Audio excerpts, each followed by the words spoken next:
ભરૂચ જિલ્લા વન વિભાગ દ્વારા હાંસોડ તાલુકાના ઉતરાજ ગામ ખાતે આવેલા નર્સરીમાં વૃક્ષારોપણ તેમજ સાધન સામગ્રી વિતરણનો કાર્યક્રમ યોજાયો હતો, જેમાં મંત્રી ઈશ્વરસિંહ પટેલ ઉપસ્થિત રહ્યા હતા। ગુજરાત સરકારના લાઇફસ્ટાઇલ ફોર એન્વાયરમેન્ટ અભિયાન અંતર્ગત ભરૂચના હાંસોડ તાલુકાની ઉતરાજ નર્સરી ખાતે કાર્યક્રમનું આયોજન કરવામાં આવ્યું હતું।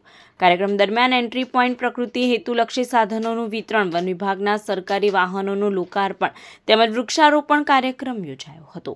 કાર્યક્રમના મુખ્ય મહેમાન તરીકે ગુજરાત રાજ્યના જળ સંપત્તિ મંત્રી ઈશ્વરસિંહ પટેલ ઉપસ્થિત રહ્યા હતા। તેમણે પર્યાવરણ સંરક્ષણ અને હરિત ગુજરાતના નિર્માણ માટે વૃક્ષારોપણ અને જનભાગીદારી મહત્વ ઉપર પ્રકાશ પાડ્યો હતો।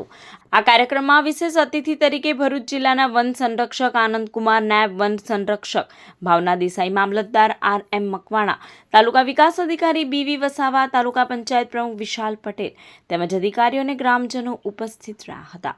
કાર્યક્રમ દરમિયાન વન વિભાગના નવા સરકારી વાહનોનું લોકાર્પણ કરવામાં આવ્યું હતું તેમજ પર્યાવરણ જાગૃતિના ભાગરૂપે મોટી સંખ્યામાં વૃક્ષોના રોપાઓનું વાવેતર કરવામાં આવ્યું હતું।